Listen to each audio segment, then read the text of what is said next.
Bismillahirrahmanirrahim. Assalamualaikum warahmatullahi wabarakatuh. Waalaikumsalam warahmatullahi wabarakatuh.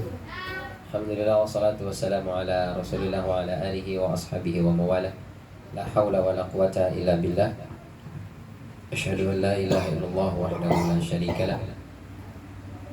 Wa asyhadu anna Muhammadan abduhu wa rasuluhu alladzi la nabiyya wa la rasula ba'dah. Amma ba'd fa inna asdaqal hadithi kitabullah wa khairul hadi hadi Muhammadin sallallahu alaihi wasallam. Allahumma akhrijna min dhulumatil waham waftah lana abwabal ilm wa akrimna binuril faham wa sahhil akhlaqana bil hilm. Allahumma la sahla illa ma ja'altahu sahla wa anta taj'alul hazna idza syi'ta sahla bi rahmatika ya arhamar rahimin. Amin. Hadirin rahimani wa rahimakumullah. Segala puja, puji serta syukur selalu dan senantiasa kita panjatkan kehadirat Allah Subhanahu wa taala.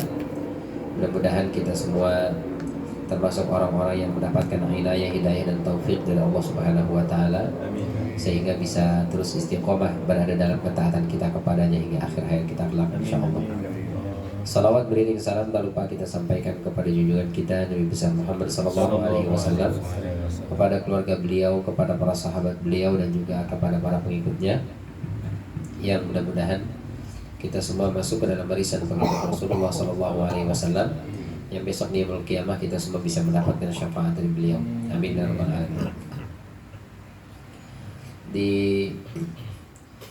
masih bulan Agustus kita ya, masih terasa gegap gempitanya kegembiraan menyambut kemerdekaan Republik Indonesia. Bendera masih terpanjang di beberapa tempat, umbul-umbul, lampu dan seterusnya. Itu bagian dari bergembira dengan karunia Allah. Kata Allah, "Qul bi fadlillahi wa rahmatihi fa bidzalika falyafrahu huwa khairum mimma yajma'un." Katakanlah dengan atau disebabkan karunia dan rahmat Allah, maka dengan yang demikian itu hendaklah mereka bergembira. Jadi boleh ya, dalam surat Hud itu kita boleh bergembira dengan karunia dan rahmat Allah Subhanahu wa taala. Tapi jangan sampai kegembiraan itu membuat kita lupa akan jasa-jasa para pahlawan kita yang telah berjuang untuk kemerdekaan Republik Indonesia ini dengan bersimbah darah, menaik air mata, kehilangan nyawa. Mereka berjuang, berkorban untuk kemerdekaan negara tercinta. Maka kita hormati ya. Menghormati jasa para pahlawan sudah dicontohkan oleh Rasulullah SAW. Itu di surat Al-Hujurat ayat 11. Kita buka surat Al-Hujurat ayat 11. Siapa yang baca? Mbak, baca.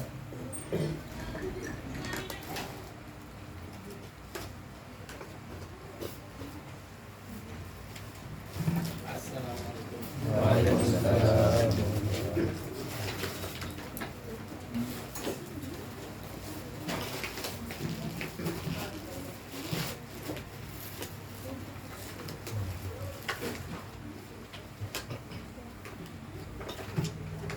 Ya. Coba yang buka. Surah Al-Hujurat.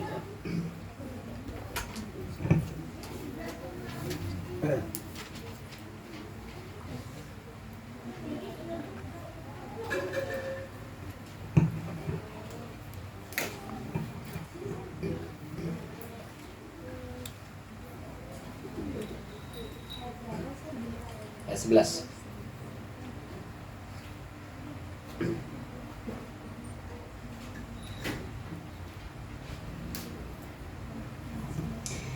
أعوذ بالله من الشيطان الرجيم. بسم الله الرحمن الرحيم. يا أيها الذين آمنوا لا يسخر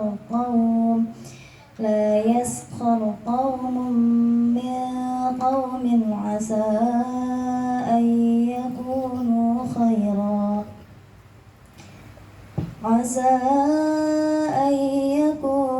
خيرا منهم ولا نساء من نساء عسى أن يكن خيرا منهن ولا تلمزوا أنفسكم ولا تنابزوا بالألقاب بئس الاسم الفسوق بعد الإيمان ومن لم يتب فأولئك هم الظالمون. Maaf, saya salah sebutnya. Ternyata itu kan Al-Hujurat, Al-Mujadilah, Al-Mujadalah atau Al-Mujadilah. Ya, efek habis diurut ngantuk. Enak tidur. Kurang katanya harus 2 jam. Ayat 11 Pak. Ya, Al-Mujadilah ayat 11, mohon maaf. Al-Mujadalah. Ini yang penting. Mas, geser sini. Rizky, kalau ngantuk silahkan ke atas aja. Baru mulai. Kalau lama ini. Asik, duduknya bagus ya. أعوذ بالله من الشيطان الرجيم بسم الله الرحمن الرحيم يا أيها الذين آمنوا إذا قيل لكم تفسحوا في المجالس فافسحوا يفسح الله لكم وإذا قيل انشزوا فانشزوا يرفع الله الذين آمنوا منكم والذين أوتوا العلم درجات والله بما تعملون خبير. Yang artinya, wahai orang-orang yang beriman, apabila dikatakan kepadamu, berilah kelapangan di dalam majelis-majelis, maka lapangkanlah, niscaya Allah akan memberi kelapangan untukmu. Dan apabila dikatakan berdirilah kamu, maka berdirilah, niscaya Allah akan mengangkat derajat orang-orang yang beriman di antaramu dan orang-orang yang diberi ilmu beberapa derajat. Dan Allah Maha teliti apa yang kamu kerjakan. Kalau dilihat sekilas ayat ini nggak ada korelasinya dengan pahlawan ya. Ini tentang majelis ilmu dan tentang kemuliaan yang Allah berikan kepada orang beriman dan orang berilmu. Kita tahu bagaimana korelasinya dengan para pahlawan itu dilihat di sebab turunnya ayat ini. Jadi dulu Rasulullah SAW mengadakan ta'lim, kajian seperti ini, tempatnya sempit. Terus sahabat banyak datang. Sudah mulai kajian itu, tiba-tiba ada yang datang belakangan. Karena datang belakangan udah gak kebagian tempat, dirilah. Begitu Rasul melihat sahabat yang telat ini berdiri, maka Rasul bilang, tafassahu, tolong geser-geser 46. Itu angkot ya, 46. Geser gitu. Biar sahabat-sahabat yang datang belakangan bisa duduk, maksudnya gitu. Udah, masih ada beberapa tuh masih belum bisa duduk. Lalu Rasul minta sahabat yang duduk di samping beliau untuk berdiri, pindah ke sana, yang di situ duduk ke sini. Langsung Abdullah bin Ubay bin Salul bilang, coba lihat Muhammad adil kagak tuh?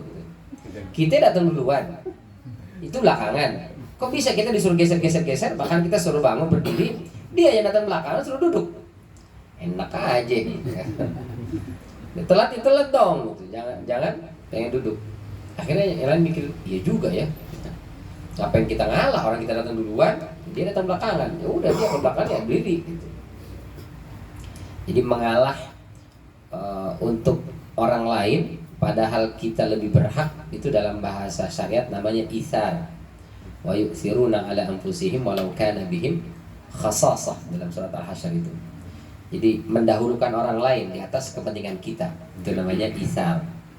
Nah, itsar ini secara umum terbagi dua kalau kata Imam Nawawi, tapi Syekh Shalih Al-Utsaimin merinci menjadi 3. Yang pertama, kalau itsar dalam hal ibadah wajib, maka hukumnya haram. Nggak boleh mendahulukan orang lain padahal itu ibadah wajib, itu nggak boleh. Contohnya misalnya Bapak udah daftar haji, Beberapa tahun yang lalu kata pemerintah, tahun ini berangkat Pak. Jadi bulan depan harus pelunasan. Berapa duit? 30 juta. Waduh, mana nyari duit? Kesana mari dapat 30 juta. Pas kita mau bayar, datang tetangga.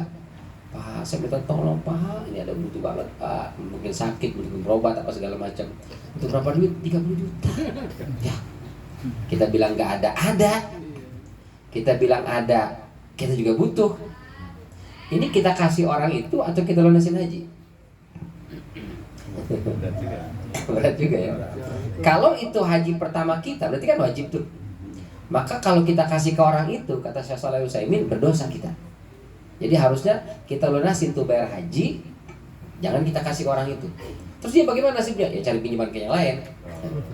Karena ini ibadah wajib, jadi kita harus dahulukan, kita bayar. Jadi isar dalam hal ibadah wajib nggak boleh, terlarang, haram.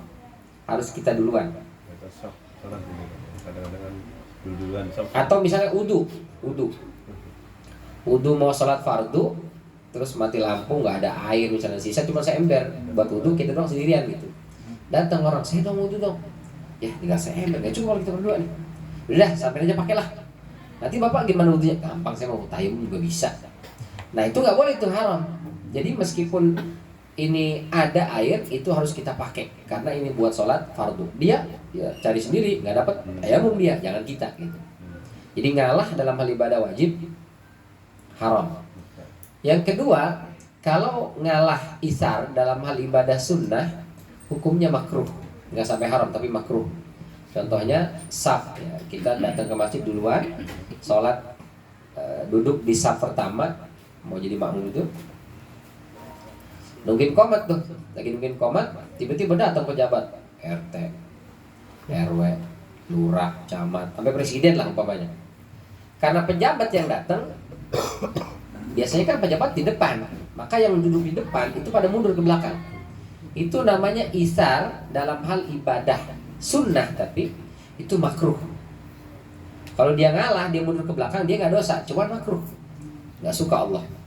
Jadi mendingan gimana? Jangan ngalah, diam aja di situ. Minggir, ada pejabat ini, bodoh amat, siapa suruh telat, belakang kalau telat. Satu-satunya pejabat telat tetap di depan, imam. Kalau imam taruh belakang repot kan, di depan dia mau telat kayak mau apa, imam di depan. Tapi kalau yang lain harus di belakang. Nah itu dalam hal ibadah sunnah. Kalau dalam hal muamalah justru mustahab, dianjurkan. Kita ngantri di ATM, tinggal satu orang lagi, tiba-tiba ada yang rasa kusuk. Ada apa? Ini saya buru-buru banget, saya harus jemput anak saya nih. Tapi saya harus ambil uang, nggak ada uangnya nih. Yaudah, silakan bapak duluan dah, saya belakangan. Nggak apa-apa nih, nggak apa-apa, silakan. Ini mustahab nih, dapat pahala tuh. Ya. Atau misalnya ngantri di toilet, kita udah ngantri di toilet, tinggal satu orang di dalam tuh, tiba-tiba datang, mukanya pucat, udah keringet dingin, udah di ujung banget dah pokoknya. Kita ngalah, kita kasih silakan, bapak duluan. Nggak apa-apa saya duluan, iya nggak apa-apa, daripada keluar di luar kan, gawat. Ini mustahab, justru dapat pahala kita. Atau naik kereta atau naik busway, biasanya kan datang duluan tempat kosong, duduk di situ. Nggak lama berarti di stasiun berikutnya ada orang tua, wanita hamil atau ibu-ibu. Nah dia ngalah, bangun berdiri, dipersilakan, silakan ibu duduk, silakan pak. Ini mustahab, ngalah dalam hal muamalah itu berpahala. Ini kadang-kadang orang kebalik, giliran ibadah, saat duluan aja pak, duluan ibadah tuh. Giliran muamalah dia paling dulu, nggak mau ngalah. Bahkan ada anak muda begitu naik di kereta dia seret duduk, pasang headset, proper tidur. Begitu masuk atau berhenti di stasiun berikutnya, mata ngelirik. Rasanya pengen dicubit aja macam begitu. Nah sekarang sahabat tadi di majelis ilmu ini isar ya, ngalah untuk orang lain, padahal dia berhak di situ. Ini masuknya ibadah apa muamalah? Nah, sahabat sebagian mengatakan ini ibadah, kita nuntut ilmu, ibadah berarti. Jangan ngalah, akhirnya nggak mau ngalah. Karena nggak mau ngalah, maka turunlah firman Allah ini, surat Al-Mujadalah ayat 11. Ya ayyuhalladzina amanu, orang-orang yang ngaku beriman, idza qila lakum tafassahu fil majalis, kalau Allah minta geser, Rasulnya bilang geser pantat doang tuh, sedikit, paling berapa senti, biar ngasih tempat orang lain itu nanti yafsahillahu lakum, semua urusan kita tuh dibikin lapang, dimudahkan urusan bisnisnya, dimudahkan urusan rumah tangganya, pendidikan anak-anaknya, semua kehidupannya. Cuman geser pantat berapa senti doang, masya Allah. Itu mana yafsahillahu lakum. Wa idza qila syuzu, dan apabila diminta berdiri, yang minta Rasul ini masalahnya. Kalau diminta berdiri, maka fansyuzu, diri aja udah nggak apa-apa. Nanti Allah akan yarfa'illahu alladziina aamanu minkum walladziina utul ilma darajat. Nanti Allah akan tinggikan derajatmu. Kita berdiri, nanti Allah naikkan derajatnya.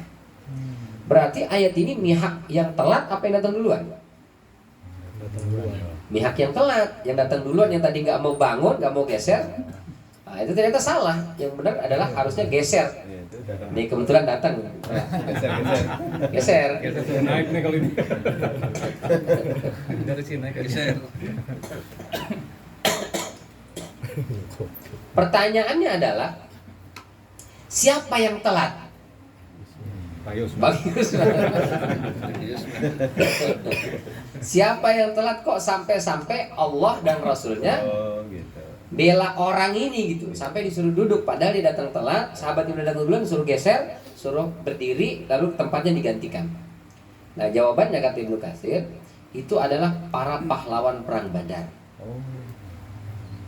Jadi pahlawan perang Badar itu memiliki keistimewaan dan kedudukan khusus. Bahkan kalau dalam kondisi safar gitu, siapa yang jadi pemimpin? Kan kalau jalan harus ada ketua rombongan, karomnya. Siapa yang menjadi karom? Itu kalau ada sahabat yang pernah ikut perang Badar, dia tuh jadi karomnya tuh. Imam juga begitu. Kalau misalnya sahabat semua mau sholat berjamaah, siapa yang jadi imam? Pertama aqra'uhum bil Quran, yang paling banyak hafalan Qurannya. Kalau semua sama, yang paling paham isinya. Semuanya sama karena para sahabat levelnya hampir sama. Maka yang ikut perang Badar itu dia duluan. Ya, diutamakan. Terus ke bawah.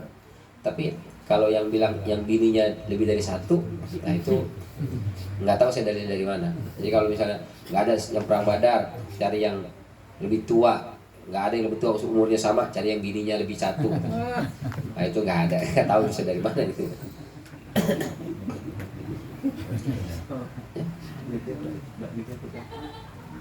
Baterainya nggak bisa. Dapat. Ini yang baru bisa. Jadi Al-Mujadilah ini atau Al-Mujadalah ayat 11 ini mengajarkan kepada kita untuk menghormati para pahlawan yang telah berjuang. Maka saya selalu ngajaklah jamaah bersenang-senang berlomba itu ya boleh, nggak apa-apa, tapi buaya perlombaan dicari yang kira-kira nggak tersinggung lah para pahlawan kan. Lomba gendong bini ya nggak apa-apa sih, istri digendong, cuma diputar-putar dulu, begitu lari ketukar bininya. Jadi orang yang digendong, maksud digendong kok lebih enteng ya, yang satu lagi kok berat banget nih gitu. Janganlah menyakiti hati para pahlawan ya. Masa sih nggak bisa kita berkreasi jadi perlombaan yang bermanfaat, yang ada nilai edukasinya dan seterusnya. Baik, itu pengantar aja sebenarnya ya. Kita lanjutkan di surat Al-Ma'un. Seperti biasa kita baca dulu. A'udzu billahi minasy syaithanir rajim. A'udzu billahi minasy syaithanir rajim. Bismillahirrahmanirrahim. Bismillahirrahmanirrahim. Ara'aital ladzi yukazzibu bid-din. Ara'aital ladzi yukazzibu bid-din. Fadzalikal ladzi yad'ul yatim. Fadzalikal ladzi yad'ul yatim. ولا يحض على طعام المسكين ولا يحض على طعام المسكين فويل للمصلين الذين هم عن صلاتهم ساهون وويل للمصلين الذين هم عن صلاتهم ساهون الذين هم يراءون الذين هم يراءون ويمنعون الماعون ويمنعون الماعون.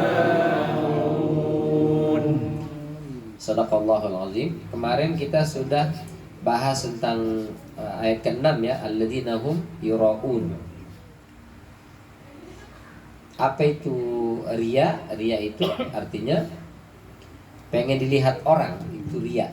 Kita sampaikan kemarin, ternyata definisi riya menurut Fudail bin Iyad itu tarkul amali li ajlin nasi riya, yaitu ketika orang nggak jadi beramal khawatir dilihat orang, itulah riya. Justru ketika beramal karena pengen dilihat orang, itu jatuhnya syirik. Gitu. Ente biasa gak pernah nongol di masjid tuh, men sekarang subuh, zuhur, asar, maghrib, isya ada terus di masjid. Iya, mertua udah 3 hari gak pulang-pulang, di rumah ada tuh. Berarti karena pengen dilihat sama mertuanya. Nah, itu syirik jatuhnya, bukan lagi riya. Riya itu justru ketika khawatir dipandang orang, khawatir dilihat oleh orang. Nah, itu jatuhnya riya. Wal ikhlasu an yu'afiyakallahu minhuma. Dan ikhlas itu adalah ketika Allah Subhanahu wa taala jauhkan kita dari riya maupun syirik. Itulah ikhlas. Dan itu perlu proses ya. Baik. Lalu ayat terakhir, ayat ke-7. Wa yamna'unal ma'un. Yamna'un artinya mereka mencegah, menahan, enggan, menolak. Nah, ini sama dari kata mana'a.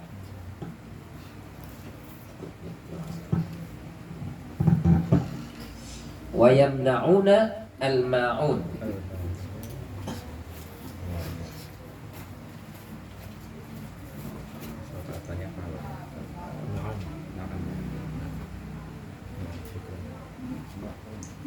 Wa yamna'una al-ma'un. Mereka mencegah dari kata mana'a, enggan, menolak, sama itu. Al-ma'un. Apa arti al-ma'un? Ini ada banyak makna ya. Tapi secara bahasa ma'un itu makna di antara maknanya adalah al-qillah, sesuatu yang sedikit. Itu ma'un. Jadi kalau makna bebasnya, mereka enggan berbagi sesuatu yang sedikit. Jadi yang sedikit aja ogah, apalagi banyak. Nah, itu makna wa yamna'una al-ma'un. Ini diantara karakteristik para pendusta agama. Mereka itu enggan berbagi pada hal yang sepele, yang remeh-temeh, yang sedikit. Jadi ma'un itu secara bahasa artinya sedikit, bukan yang banyak, sedikit.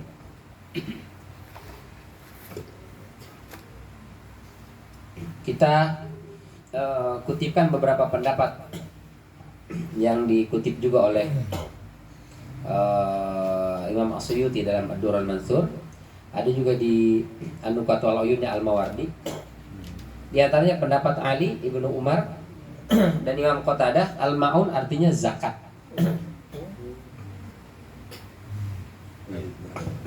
Al-ma'un artinya zakat. Kenapa al-ma'un diterjemahkan zakat oleh beberapa sahabat ini? Karena zakat itu sedikit dari total harta kita. Itu cuma 2,5%. Dalam bahasa Arab itu rub'ul usyur. Bahasa kitanya 2,5%. Kecuali zakat pertanian.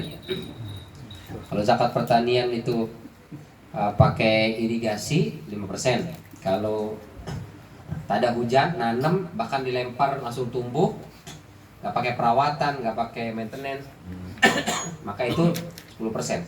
Tapi selebihnya itu rubul usyur 2,5%. Bahasa Arab itu rubul usyur. Rubu itu 1/4, al usyur 10. Jadi kita punya harta itu kita bagi jadi 10 bagian, 1, 2, 3, 4 sampai 10 bagian. Biar gampang kita jadi jemari kita nih. Ini total harta kita bagi 10. Setelah 10 kita ambil satu bagian. Dari yang 10 itu, satu bagian ini kita potong 4. 1, 2, 3, 4. Jadi 4 potong. Dari 4 potong ini kita ambil satu potong, itu yang kita zakat keluarkan. Kita masih punya 9 plus dengan 3 potong itu. Jadi masih banyak tuh sisanya. Kita masih punya 9 dan 3 potong tadi itu. Cuma 2,5%. Cuman ngelihatnya 2,5% gede banget ya. Karena kita lihatnya ke sini, nggak lihatnya ke rubul usyur itu. Jadi zakat itu sedikit sekali dia, kecil sekali. Orang punya uang 100 juta, zakatnya cuma 2.500.000 kan. Dia punya 10 juta, zakatnya cuma 250.000. Kalau dia punya 1 juta, nggak kena zakat 1 juta, kesian banget 1 juta nggak kena zakat. Jadi sedikit, zakat itu kecil sekali, sedikit.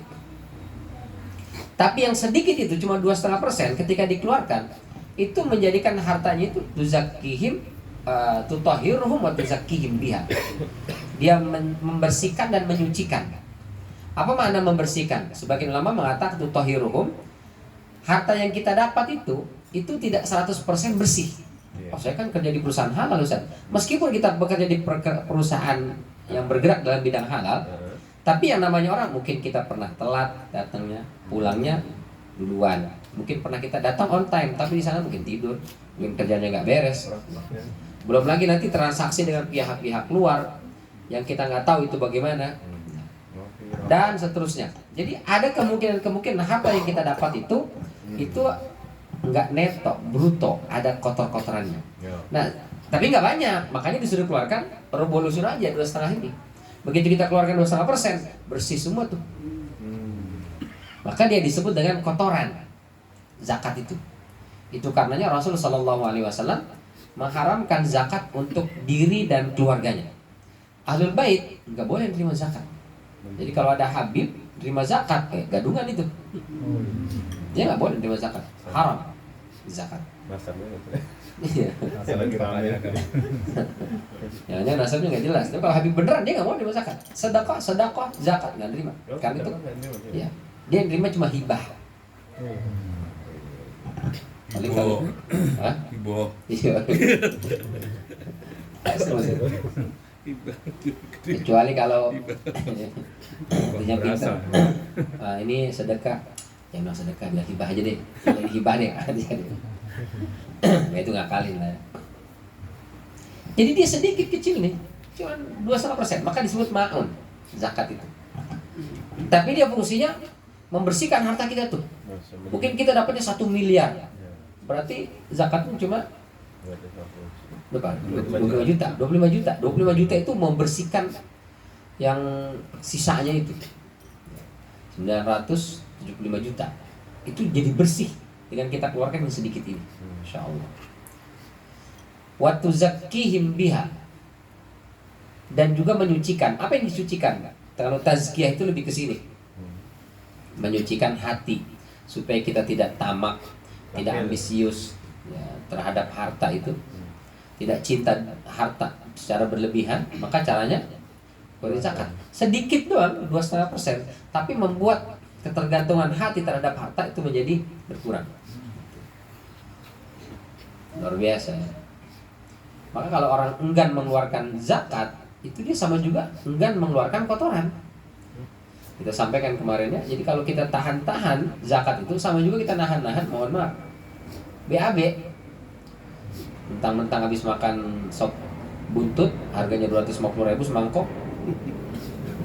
250.000 semangkok, masya Allah. Begitu dimakan, selesai makan pagi-pagi mules, nggak boleh keluar 3 hari paling nggak ada. 250.000 boleh keluar.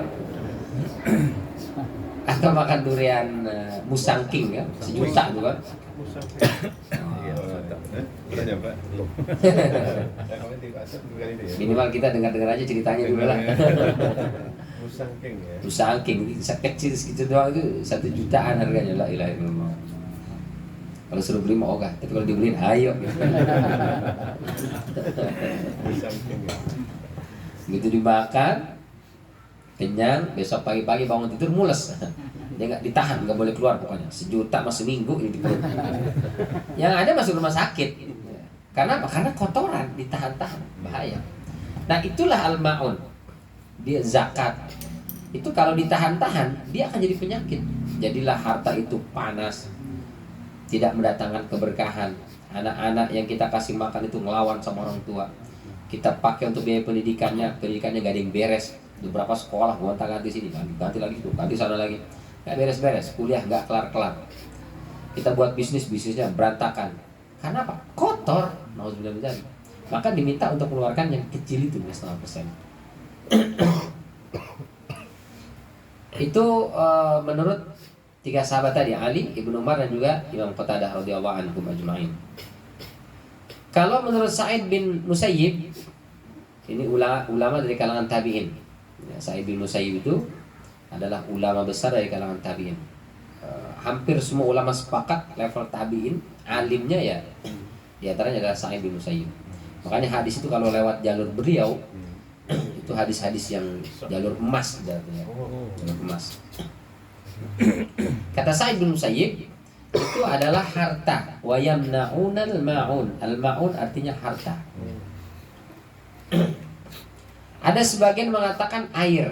Makanya ada istilah mimma'in ma'in. Air yang ma'in. Kalau sini ma'un, di situ air itu ma'in. Air, ada orang datang minta air minum dong segelas. Jangan dikasih. Segelas doang, minta air putih, nggak boleh sama dia. Itu pelitnya udah kebangetan itu, udah sampai pantat kuning itu. Jadi air aja nggak boleh, nggak ngasih gitu. Air minum. Kalau air ya keran juga kebangetan lah kalau nggak boleh. Boleh nggak minta air keran sedikit? Jangan. Enak aja, bayar nih. Itu kebangetan lah ya, pelit banget. Cuma air doang. Tapi ada orang yang begitu. Ini kata Allah, wa yamna'unal ma'un. Jadi para pendusta agama dia enggan memberikan yang sepele atau sedikit. Nah, terakhir ini yang paling banyak dikutip ya. Dan dipakai oleh ahli tafsir, pendapatnya Ibnu Mas'ud radhiyallahu anhu warḍah. Kata Ibnu Mas'ud, juga salah satu riwayat dari Ibnu Abbas radhiyallahu anhuma, bahwa yang dimaksud dengan al-ma'un ini adalah perkakas dan perabotan rumah. Misalnya kalau ada hajatan minjem piring kan, minjem centong, minjem apa lagi, karpet, apalagi sapu, gelas, tangga, apalagi piring ya, sendok, payung, hal-hal yang begitu tuh. Kan dalam kehidupan bermasyarakat kayaknya sih mestinya ya biasa gitu. Tapi ada tuh orang yang nggak mau minjemin. Ya ini mau ada hajatan, kebetulan saya pun ada acara keluarga ini butuh piring, boleh nggak minjem 3 biji aja? Nggak ada 3 biji doang, nggak ada. Minjem sendok 10 biji aja, nggak ada. Kemarin aja hilang. Kemarin minjem 15, balik laginya 12. 3 tuh kemana tuh, digigit tuh sendok. Akhirnya nggak mau ngasih, pinjam tuh sendok. Hati-hati tuh, kena al-ma'un tuh. Wa yamna'unal ma'un. Nggak mau ngasih pinjem barang-barang begitu. Sampai tangga. Ini ada itu di genteng, saya mau ngambil itu di atas genteng, minjem tangga ya. Jangan, ini tangga mau dipakai. Minjem tangga doang nggak boleh. Insyaallah. Tapi ada tuh yang begitu orang tuh, ada tuh. Banyak tuh. Jadi nggak mau minjemin yang hal-hal sederhana, Masya Allah. Perkakas itu kan, minjem itu kan dibalikin ya. Makanya kalau kata Syekh Muhammad Amin Asy-Syanqiti, jadi dalam praktek kesalahan itu ada yang namanya ariyah. Ariyah itu berarti minjem dibalikin, masih utuh barang itu, ariyah. Iya. Tapi kalau minjem habis, nah itu dia ganti, namanya qard. Qardun. Waman yuqridullaha qardan hasanan. Nah, misalnya ini saya tanggung banget itu mau ngecat kurang sedikit doang. Punya nggak cat? Ada nih, ada. Nggak satu dipakai. Nanti saya ganti. Nah itu kalau cat kan dipakai habis. Habis itu dia beli lagi baru ganti. Nah itu namanya qard. Atau minjam apa lagi? Pasir, semen, gula.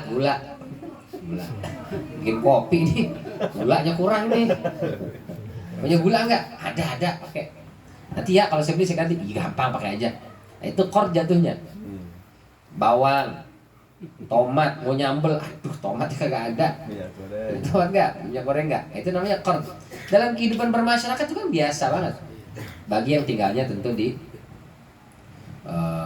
secara umum pedesaan-pedesaan atau kota, tapi ya kayak kita lah begini. Tapi kalau di Pondok Indah sih kayaknya kagak lah dia. Tok, assalamualaikum, kita bawang dong, kayaknya nggak ada. Jadi Andara itu kayaknya nggak ada itu. Raffi Ahmad nggak mungkin datengin, cuma minta bawang doang, 2 biji nggak ada. Tapi dalam kehidupan kita sehari-hari itu sesuatu yang lazim dan biasa gitu. Dan iya, indah romantika. Kadang nasi, kehabisan nasi. Ini nasi nggak? Berapa? Sepiring doang. Sini, piringnya mau sini. Nasi. masak. Habis nanggung. Iya, nanggung masak. Ya. Itu kan sebenarnya hal lumrah biasa dan membuat harmonis ya hubungan keluarga. Ya. Tapi ada orang itu yang nggak mau ngasih, itu nggak mau dia. Yamna'una al-ma'un. Baik bentuknya qard tadi, berarti yang sifatnya habis dimakan, habis itu nanti diganti.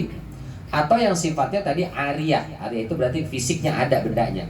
Minjem tangga, minjem panci, minjem piring, motor. Motor bensinnya habis gitu. Jatuhnya qard. Nggak bisa starter lagi. Tadi perasaan dipinjam full dah. Bapak sekarang udah tinggal. Ini. Motornya sih balik, bensinnya yang kagak balik.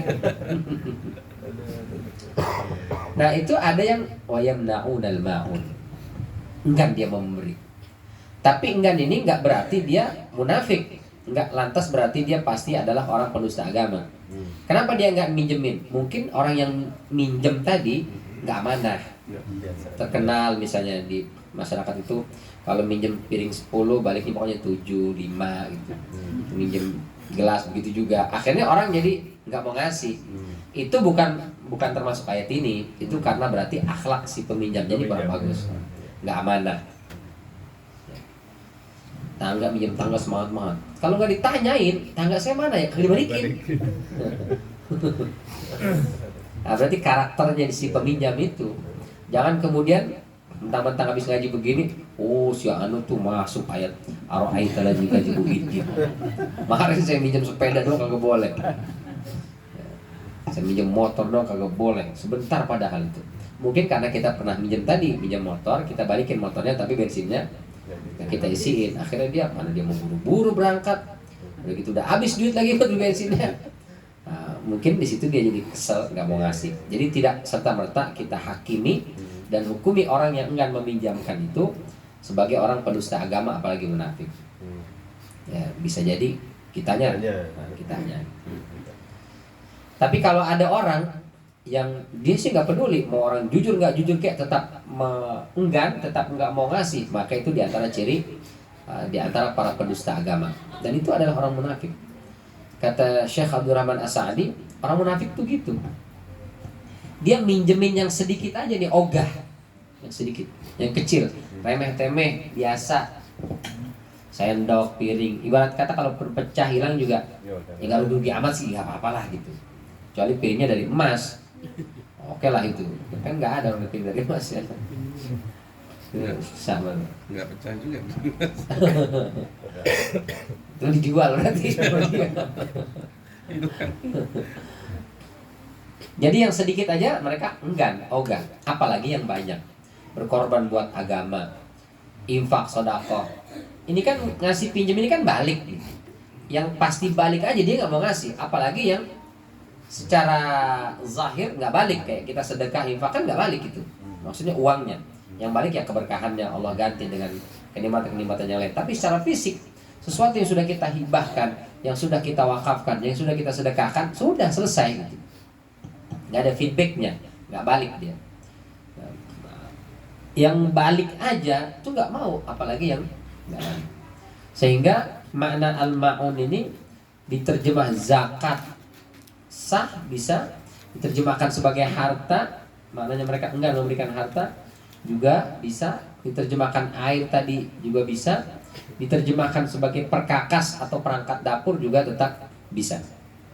Jadi hakikatnya adalah wayamna'unal ma'un, mereka enggan untuk mengeluarkan harta mereka, apalagi untuk agama Allah Subhanahu wa taala. Itu di antara ciri para pendusta agama. Dan sebetulnya itu sifat dasar manusia. Jadi sifat dasar manusia itu dia tidak mau memberikan harta, sifat dasar. Maka itu kenapa harta itu disebut dengan mal. Malun. Ini harta. Dari kata mala yamilu. Mala yamilu artinya condong, cenderung. Kenapa disebut mal? Karena tamilu ilaihin nufus.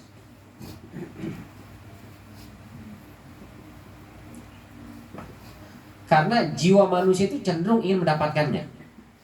Itu disebut harta. Dan kalau udah dapat, dipegang kencang-kencang. Wah, itu tabiat harta itu. Nggak ada orang yang nggak suka harta. Bohong. Saya sih nyari suami nggak mandang hartanya, itu belum dapat. Begitu udah dapat, nyari di sana bang, di rumah aja tidur. Tetap cinta itu nggak akan cukup ya untuk mengenyangkan perut yang lapar, harus kerja. Dibohong ya. Jadi semua orang pasti suka dengan harta, maka disebut mal tamilu ilaihin nufus. Nah karena suka jiwa kita nih terhadap harta itu, maka ketika diminta, sifat dasar kita menolak. Enggak, jangan, ini harta saya nih, ini punya saya nih. Makanya anak kecil itu kalau dia punya sesuatu diminta, dia nggak mau, dia nolak. Padahal anak kecil itu, karena sifat dasar manusia memang begitu. Nah syariat turun ngajarin kita, ayo belajar untuk bersedekah, mengeluarkan sebagian harta kita. Dan itu nggak banyak, cuma rubul usyur, 2,5%, kecil saja. Karena Allah tahu kecenderungan manusia itu suka, cinta sama harta. Kalau diminta banyak, nah ini bertentangan dengan fitrah. Sedikit aja berat rasanya, apalagi minta banyak. Makanya kurang bagus kalau ada ustadz-ustadz yang, ayo punya berapa di dompet, keluarin semuanya. Nah itu bertentangan dengan fitrah manusia, itu kebanyakan ngambilnya. Angkat tangannya, angkat tangan. Nah, di tangan ada gelang, copot gelangnya, mas ke masnya. Di kantong ada dompet, keluarin. Ada pegang kunci, keluarin. Kunci apa itu? Bodoh amat, kunci sepeda, kayak kunci motor, kunci mobil. Nah itu bertentangan dengan fitrah manusia. Maka Allah tahu ini fitrah manusia, maka dimintanya ma'un saja, sedikit aja, jangan banyak-banyak. Dan sedikit itu sudah cukup. Jadi kata Syekh Muhammad Amin Asy-Syanqiti, fitrah manusia itu dia cinta, suka terhadap harta, dan dia enggan mengeluarkan harta itu. Kecuali mereka yang ahli sholat, mereka yang ahli ibadah, mereka tuh nggak pelit, nggak bakhil, tidak menahan harta itu, dia akan keluarkan. Nah itu Allah ceritakan dalam surat Al-Ma'arij ya. Kita buka surat Al-Ma'arij ayat 22 sampai 19 sampai 23.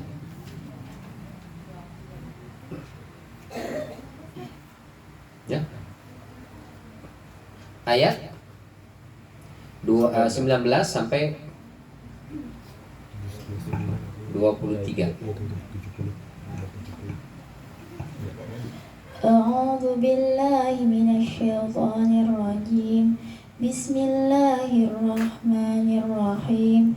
Innal insana khuliqa halu'a idza massahu syarru jazu'a وإذا مسه الخير منوعا إلا المصلين الذين هم على صلاتهم دائمون والذين في أموالهم حق معلوم للسائل والمحروم والذين يصدقون بيوم الدين والذين هم من عذاب ربهم مشفقون إن عذاب ربهم غير مأمون.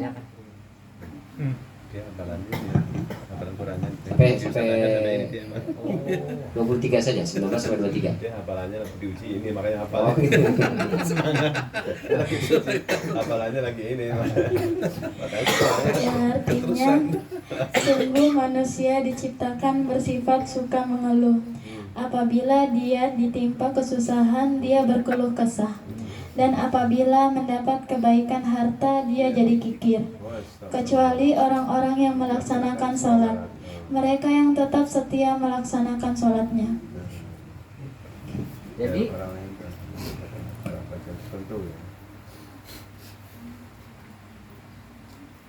kata Allah Subhanahu wa taala, karakter manusia itu diciptakan halu'a. Sukanya ngeluh aja. Mengeluh. Apa di antara mengeluhnya? Idza massahu syarru jazu'a. Kalau lagi susah, itu cerita ke semua orang. Pokoknya orang harus tahu dia lagi susah. Dia lagi senang, diam-diam aja. Pokoknya kalau lagi diam, berarti lagi dapat duit tuh. Kalau nggak punya duit, cerita ke semua orang, biar orang semua tahu dia punya duit. Kalau jahitan dikit aja lah ngomong. Jahitan banyak.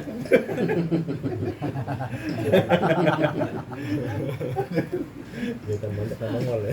Lalu nggak kelihatan kan? Idza massahu syarru jazu'a. Ketika ditimpa kesulitan, itu dia berkeluh kesah. Tapi idza massahul khairu manu'a. Apa al-khair di sini? Al-khair, kata Ibnu Mas'ud, setiap disebut al-khair dalam Al-Quran yang merujuk kepada benda atau materi, maka maknanya harta. Oh, iya. Khair. Jadi harta itu disebut dengan khair, kebaikan. Meskipun tadi mal dia tamilu ilaihi nufus, tapi mal itu dia mendatangkan kebaikan yang banyak dengan harta itu. Bisa beli makanan, bisa beli pakaian, bisa berinfak, sedekah, bisa menahan menjaga kehormatan, kemuliaan, menahan diri dari mengemis dan seterusnya, maka itu disebut dengan khair. Nabi Musa alaihissalam itu ketika kabur dari Mesir, terus sampai di Madian, terus bantuin dua putri Nabi Syuaib dalam surat Al-Qasas ya.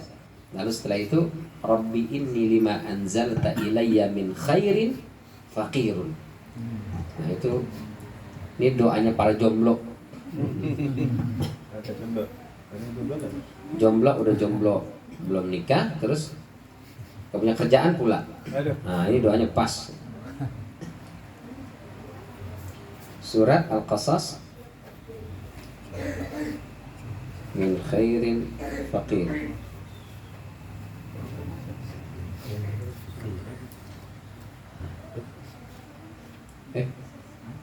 Min 21 berapa? Khairin faqir. 24 nah.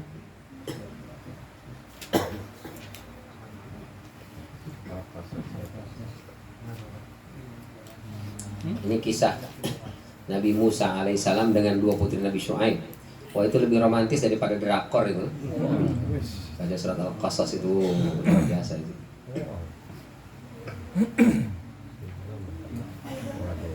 Ya 24. A'udzu billahi minasyaitonir rajim. Bismillahirrahmanirrahim. Fasaqalahuma thumma tawalla ila adh-dhilli faqala rabbi inni lima anzalta ilayya min khairin faqir. Yang artinya, maka dia Musa memberi minum ternak kepada perempuan itu. Kemudian dia kembali ke tempat yang teduh lalu berdoa, Ya Tuhanku, sesungguhnya aku sangat memerlukan sesuatu kebaikan makanan yang Engkau turunkan kepadaku. Ini doa Nabi Musa alaihissalam setelah bantuin dua putri Nabi Syuaib untuk memberikan minum kepada hewan gembalaannya. Balik lagi berteduh. Setelah itu berdoa, Rabbi inni lima anzalta ilayya min khairin faqir. Ya Allah, aku sangat fakir, membutuhkan min khairin, berupa khair, kebaikan yang Engkau turunkan kepadaku. Apa khair di situ? Maknanya harta, bisa berupa makanan atau uang buat beli makanan. Khair. Ini doa Nabi Musa alaihissalam. Maka kemudian itu udah kabur dari Mesir sampai di Madian. Lalu melihat dua orang wanita ini yang kesulitan memberikan akses minuman pada hewan ternaknya karena di situ banyak laki-laki, cowok-cowok semua. Akhirnya Nabi Musa yang bilang, sini, saya ngasih minum. Nabi Musa badannya kekar, kuat, perkasa. Dia lebih kuat daripada Mike Tyson. Nabi Musa itu. Orang sekali tonjok itu mati, Pak. Mike Tyson itu kan KO, tapi nggak mati kan? Ada sih rumah sakit rahangnya patah gitu. Tapi nggak mati. Nabi Musa sekali tonjok mati orang. Kuat sekali. Maka wah, langsung kasih minum, selesai. Udah pulanglah dua perempuan itu. Nabi Musa berdoa di bawah pohon itu. Maka nggak lama datang lagi tuh. Tamsi ala istihya, datang malu-malu, malu. Itu Kisana. Kalau bahasa kita ya Kisana. Karena belum kenalan kan. Kisana, ayah kami minta sampai datang ke rumah. Ngapain? Mau bilang terima kasih. Oh gitu, ya udah. Terus dua perempuan ini jalan duluan. Kata Nabi Musa, jangan, saya di depan. Loh, emang sampean tahu rumah kita? Enggak. Kok di depan jalannya? Ya nggak apa-apa, saya jalan di depan. Nanti kalau nggak tahu tinggal bilang aja, belok kiri, belok kanan. Kenapa nggak di belakang? Karena kamu berdua adalah anak gadis, cantik pula, bodinya aduhai lagi. Kalau jalan di depan, cowok di belakang, matanya nggak liatin jalan, lihat yang lain. Nabi Musa mengajarkan kepada kita adab tuh. Jadi bukan ladies first, Jangan dikejar malah. tapi boy first, laki-laki duluan. Ladies belakangan, di belakang gitu. Maka sampai di sana ternyata disuguhkan makanan, disuruh makan. Nah, ceritalah qassa alaihil qasas, cerita Nabi Musa di mana asal usulnya, dari mana dia dan seterusnya. Nah, sudah kenyang, pamit mau pulang. Begitu pamit mau pulang, tiba-tiba anak Nabi Syuaib itu manggil, ayah sini. Ada apa nih, mau pulang kamu? Sini. Datanglah, langsung ke belakang. Ada apa? Ya dikasih pulang. Kenapa? Kita kan nggak ada laki-laki di keluarga ini. Hewan ternak kita banyak. Udah suruh kerja aja sama kita dia. Karena sebaik-baik khairu man istajarta al-qawi al-amin. Sebaik-baik orang yang kita pekerjakan dua karakternya, qawi dan amin. Ini dari jadi jargon pemilu tahun lalu itu kan, Jokowi amin, Kowiyun amin, Jokowi amin. Bisa aja Jokowi amin. Kowi kuat, amin bisa dipercaya. Dari mana kamu tahu dua karakter ini? Buktinya orang laki-laki banyak itu sama dia disingkirin, kuat nih orang. Satu. Yang kedua, dari mana kau tahu dia orang amin, jujur, terpercaya? Waktu kami mau pulang ke sini, dia nggak mau di jalannya di belakang, dia maunya di depan. Saking amanahnya itu, nggak mau dia melihat body perempuan kan. Jujur nih orang nih, amanah nih. Oke, sip. Oke, kata Nabi Syuaib. Datang lagi lah ke Nabi Musa. Jadi gimana? Ya saya udah terima kasih banyak ini, udah dikasih makan segala macam. Saya pamit mau pulang. Mau nggak kamu kerja sama saya aja? Bukan itu. Mau nggak kamu nikah dengan salah satu putri saya? Padahal anaknya minta suruh kerja. Kata Nabi Syuaib, mau nggak kau nikah dengan salah satu anak saya? Papa apaan sih? Saya duluan. Karena Nabi Syuaib tahu, nih anaknya ini berarti naksir nih. Cuman ya biasa perempuan kan belok ke sana, belok ke sini, belok ke sana, ujungnya mah itu gitu. Nabi Syuaib langsung, kau nikah dengan salah satu putriku. Gimana saya mau menikahi putri Anda? Saya baru ketemu.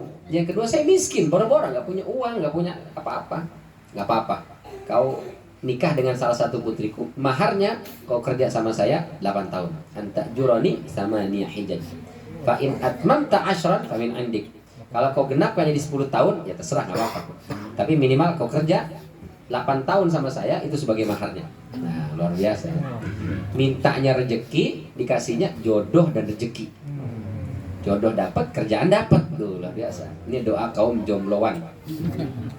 Yang udah punya cucu nggak usah mikirin ini. Masih ngapalin ayat ini aja. Jangan apa.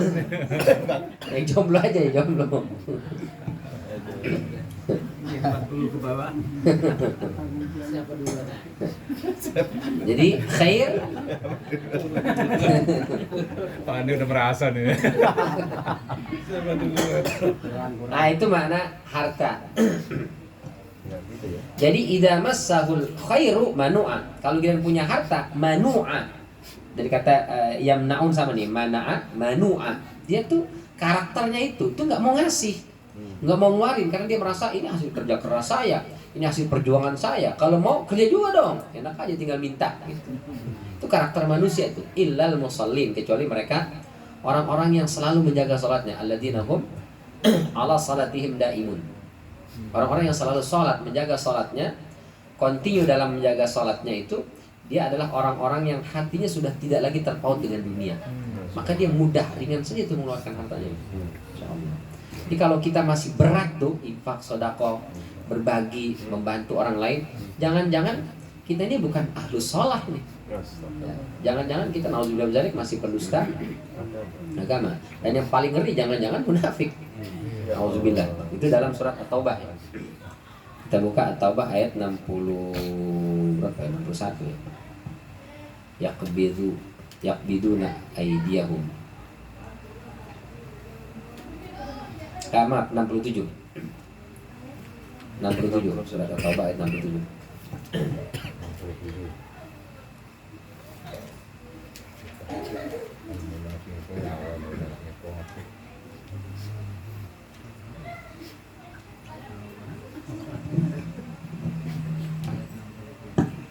A'udzu billahi minasy syaithanir rajim.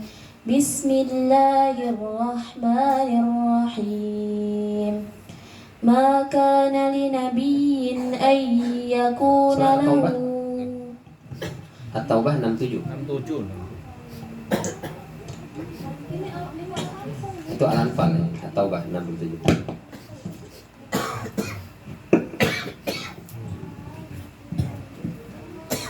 Bismillahirrahmanirrahim.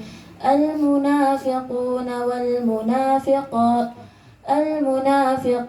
والمنافقات بعضهم من بعض يأمرون بالمنكر وينهون عن المعروف ويقبضون أيديهم نسوا الله فنسيهم Innal munafiqina humul fasiqun. Yang artinya orang-orang munafik laki-laki dan perempuan satu dengan yang lain adalah sama. Mereka menyuruh berbuat yang mungkar dan mencegah perbuatan yang makruh, dan mereka menggenggamkan tangan kiri. Mereka telah melupakan kepada Allah, maka Allah melupakan mereka pula. Sesungguhnya orang-orang munafik itulah orang-orang yang fasik. Wayaqbiduna aydiyahum, mereka menggenggam tangan-tangan mereka dalam kurung kikir ya, bukan menggenggam tangan kiri. Jadi kikir maknanya. Ini karakter orang munafik baik laki-laki atau perempuan itu diantaranya adalah ya'muruna bil munkar. Dia justru memerintahkan perbuatan-perbuatan yang mungkar. Wa yanhauna 'anil ma'ruf, justru mencegah dari perbuatan yang baik-baik. Oh, salah rajin-rajin banget sholat, emang mau dikata apa sih? Ngaji mulu tiap hari. Agak bosan apa ngaji lagi. Dia yanhauna 'anil ma'ruf. Terus wa yaqbiduna aydiyahum. Ini kiasan, mereka tuh menggenggam tangan-tangan mereka, maksudnya tidak mau berbagi. Jadi karakter orang munafik Itu kemarin yura'unan nas, mereka sholatnya itu riya, pengen dipandang oleh orang, dan mereka adalah kikir. Nah itulah merupakan ciri-ciri para pendusta agama. Nauzubillah min dzalik. Ini kita sampaikan kemarin surat Al-Maun ini terbagi dua. Ayat 1 sampai 3 itu Makkiyah, turun sebelum Rasul hijrah. Dari ayat 4 sampai ayat 7 itu Madaniyah, karena sudah bicara tentang salat, bicara tentang orang munafik. Nah itu adanya di Madinah Al-Munawwarah. Mudah-mudahan Allah hindarkan kita, jauhkan kita dari karakter-karakter para pendusta agama ini. Kita menjadi orang-orang yang Allah bantu untuk bisa selalu peduli terhadap nasib anak-anak yatim. Amin. Kita mampu untuk bisa menyejahterakan saudara-saudara kita yang kekurangan. Dan mudah-mudahan sholat kita itu menjadi sholat yang ikhlas karena Allah Subhanahu wa Ta'ala, sehingga sholat itu melahirkan sikap dan sifat dermawan dalam kehidupan kita. Paling enggak kita membantu dengan hal-hal yang sederhana, yang sepele, yang bisa kita bantu, sehingga dengan begitu mudah-mudahan ketika kita memudahkan urusan orang, Allah akan mudahkan urusan kita juga insyaAllah. Amin ya rabbal alamin. Ini barangkali kita bisa bahas di kesempatan malam yang mulia ini. Berarti sudah selesai surat Al-Maun ya. Berarti pertemuan yang akan datang kita masuk ke surat Al-Quraisy insyaallah. Baik, kita cukupkan sampai di sini. Terima kasih atas segala perhatian. Mohon maaf apabila ada kekeliruan dan kekurangan. Kita tutup dengan hamdalah dan kafaratul majlis. Alhamdulillahirabbil alamin. Subhanakallahumma wa bihamdika asyhadu an la ilaha illa anta astaghfiruka wa atubu ilaik. Wabillahi taufiq wal hidayah. Wassalamualaikum warahmatullahi wabarakatuh. Waalaikumsalam.